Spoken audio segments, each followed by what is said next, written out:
semuanya. Waalaikumsalam warahmatullahi wabarakatuh, Bu. Apa kabarnya Anda? Apakah baik semua? Alhamdulillah baik, Bu. Nah, sebelum kita masuk ke pembelajaran kita materi hari ini, marilah kita berdoa terlebih dahulu. Kepada ketua kelas dipersilahkan.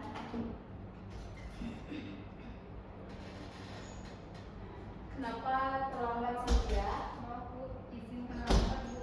Tadi Baik, silakan duduk.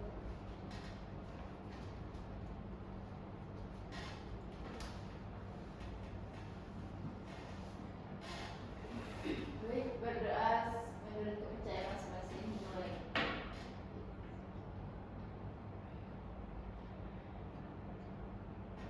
Selesai. Baik, sebelumnya kita akan mengambil absen terlebih dahulu ya Anda.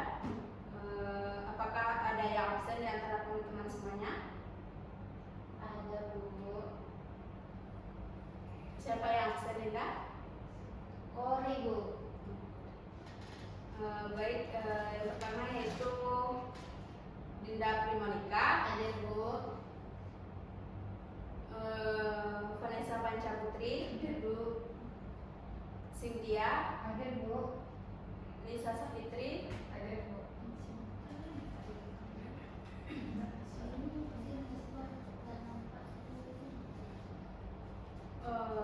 Baiklah, sebelum kita masuk ke materi kita pada hari ini, minggu lalu kita kan sudah belajar mengenai sel hewan. Nah, materi kita pada minggu ini yaitu mengenai sel tumbuhan. Yang pertama yaitu pengertian sel. Untuk pengertian sel sendiri, apakah Anda semua tahu apa itu sel? Pada Lisa dipersilakan. Sel merupakan unit terkecil yang menyusun tubuh makhluk hidup dan merupakan tempat terselenggaranya fungsi kehidupan. Baik, apa yang dikatakan Lisa tadi sudah benar. Yang mana yaitu untuk struktur sel sendiri akan digambarkan oleh Cynthia. Pada Cynthia dipersilakan.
kasih kepada Cynthia karena sudah menggambarkan struktur sel tumbuhan.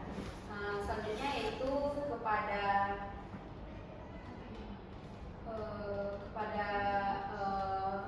Ananda semuanya, silakan dihafalkan bagian-bagian dari struktur sel tumbuhan ini. Ibu akan menguji kalian satu persatu untuk ke depan menuliskan bagian-bagian ini. Ibu kasih waktu 5 menit untuk menghafalkannya.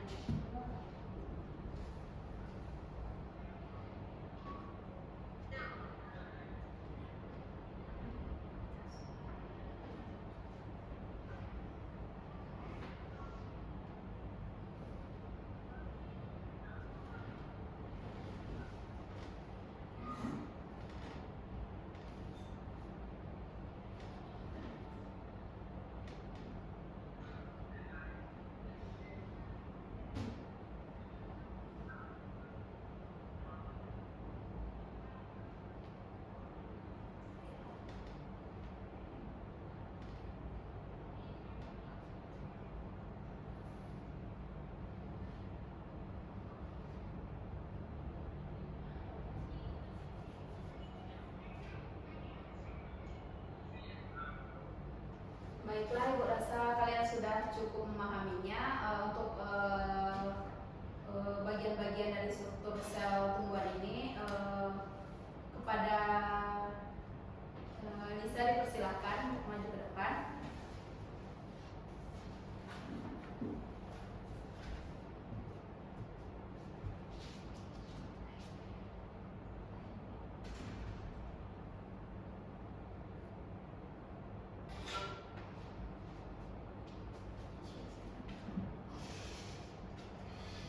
Baik, kepada Vanessa dipersilakan.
Baik, selanjutnya sisanya akan pada Linda, persilakan dilanjutkan ke Linda.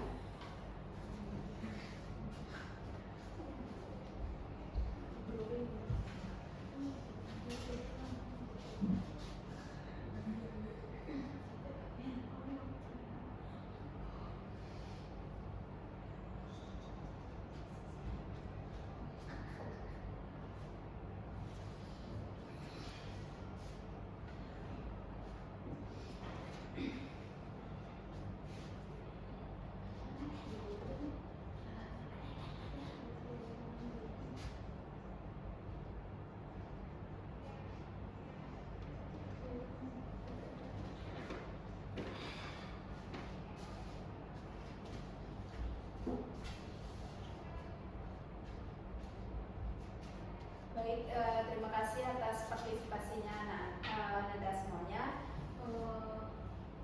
Ibu rasa itu semua sudah cukup benar. Selanjutnya yaitu untuk pengertian sel sendiri. Sel adalah satu kesatuan struktural dan fungsional makhluk hidup yang mengandung pengertian sebagai penyusun makhluk hidup yang melaksanakan semua fungsi kehidupan. Nah, di mana jumlah sel penyusun makhluk hidup diantaranya yang pertama yaitu makhluk hidup uniseluler dan makhluk hidup multiseluler. Struktur sel jaringan tumbuhan yang mana yang pertama yaitu tanaman terdiri dari dua sistem struktural yaitu sistem pucuk dan sistem akar. Nah, di mana sistem pucuk terdiri dari struktur di atas tanah termasuk daun, batang, buah-buahan dan bunga. Sementara itu sistem akar terdiri dari akar, umbi, struktur rhizobial yang terletak di bawah tanah yang merupakan asal struktur sel jaringan tumbuhan pertumbuhan tanaman sendiri. Yang dimana yaitu ada struktur jaringan tumbuhan yang mana tadi telah Ananda buatkan seperti ini, yaitu ini adalah struktur sel tumbuhan yang ada pada jaringan ini. Selanjutnya yaitu untuk jaringan meristematik dan jaringan permanen. Jaringan meristematik sendiri yaitu jaringan yang tersusun atas sekelompok sel yang tetap dalam masa pertumbuhannya dan akan terus membelah sesuai seiring berjalannya waktu. Nah, di mana ciri-ciri jaringan tersebut diantaranya yang pertama yaitu tersusun atas sel-sel muda yang sedang dalam fase pembelahan dan pertumbuhan. Umumnya tidak ada ruang antar sel, berbentuk bulat, lonjong dan poligonal dengan susunan dinding sel yang tipis. Masing-masing sel kaya akan sitoplasma yang mengandung satu atau lebih dari satu inti sel.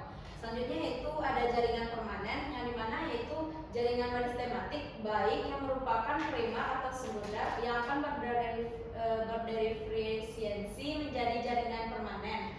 Nah, nantinya jaringan permanen ini tidak akan tumbuh dan tidak akan memperbanyak diri lagi. Berdasarkan fungsinya, jaringan permanen pada tumbuhan dapat dibedakan menjadi beberapa macam.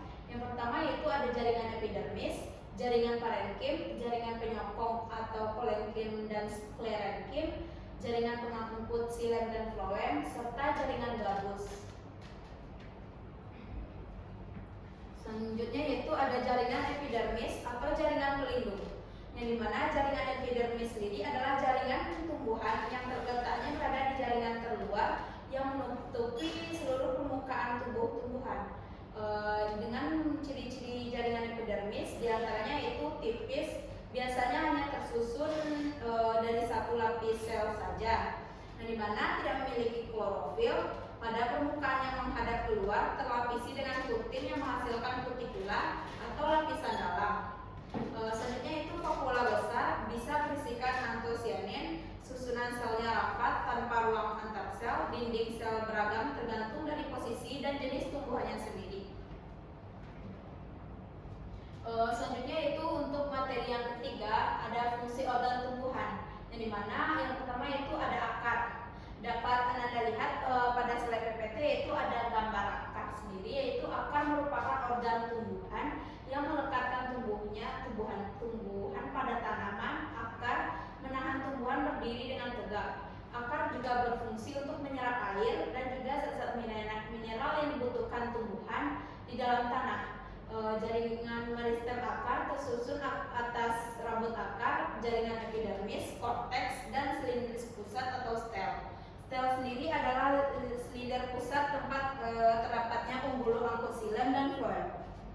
Selanjutnya yaitu ada batang dan daun. Batang sendiri adalah organ tumbuhan yang menopang daun dan bunga. Batang juga berfungsi sebagai tempat berkembangnya organ-organ generatif yang berperan di dalam perkembangbiakannya tumbuhan. Seperti akar, batang juga tersusun atas epidermis, korteks, stel atau silinder pusat. Batang yang sudah tua akan tersusun atas jaringan dewasa. Adapun batang yang masih muda, tumbuh memanjang tersusun atas jaringan meristem. Dan di mana struktur akar sendiri yaitu terdapat epidermis, korteks, floem, xilem, kambium, dan empulurnya. Selanjutnya yaitu untuk daun. Nah, daun sendiri adalah organ tumbuhan yang berfungsi sebagai tempat pembuatan makanan atau fotosintesis. Tumbuhnya karena memiliki klorofil. Pada daun terdapat celah atau stomata yang memungkinkan pertukaran gas oksigen dan karbon dioksida serta transpirasi air daun yang tersusun dari jaringan epidermis. Nah, jaringan mesofil atau jaringan rasa pembuluh angkut silen dan floem terletak di dalam silinder kambium vaskular tersebut. Jaringan di dalam silinder kambium vaskular ini akan terdiferensiasi menjadi jaringan palisade yang mengandung banyak kloroplas. Nah, kloroplas inilah yang menggantikan yang akan menjadi plastid yang mengandung klorofil untuk berfotosintesis. Dapat Anda lihat di sini ada struktur dari daun yang mana terdiri dari epidermis, jaringan palisade, dan monofil. Baik, sekian materi kita pada hari ini. Apakah Anda bisa menyimpulkan yang tadi Ibu sampaikan barusan?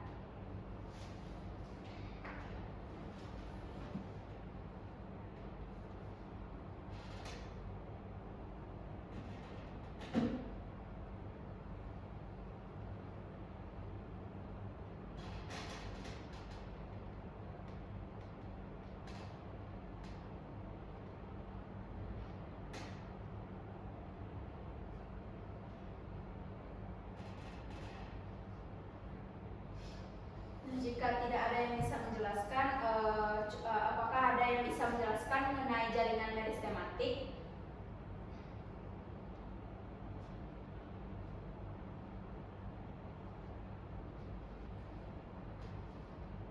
Kalau tidak ada yang bisa menjelaskan, biar Ibu saja menunjuk apa itu jaringan meristematik, Dinda.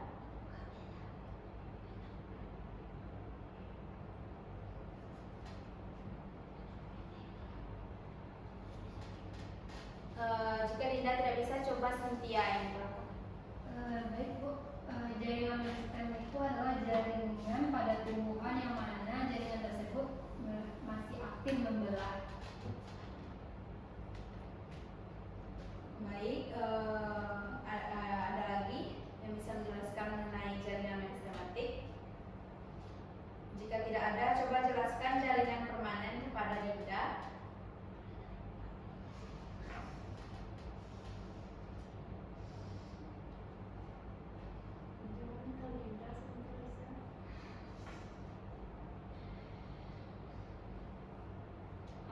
Kepada Lisa dipersilahkan. Jaringan permanen adalah jaringan yang berasal dari pembelahan sel-sel meristem primer maupun sekunder yang telah berdiferensiasi dan terspesialisasi mengalami perubahan bentuk sesuai dengan fungsinya. Baik, apa yang dijelaskan oleh Lisa tadi sudah benar. Selanjutnya yaitu Ibu akan memberikan tugas kepada Ananda mengenai yang Ibu jelaskan tadi.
Baiklah, apakah tugas yang Ibu berikan tadi sudah selesai, Nanda? Sudah, Ibu. Baik, satu orang mengumpulkan dan berikan feedback.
Baiklah, Ibu akan menanyakan mengenai struktur sel tumbuhan tadi yang telah Ibu jelaskan untuk sebagai akhir dari pembelajaran kita pada siang hari ini.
Baik, sekian dari video yang Ibu tayangkan tadi dan juga sebagai akhir dari penutup materi kita pada hari ini.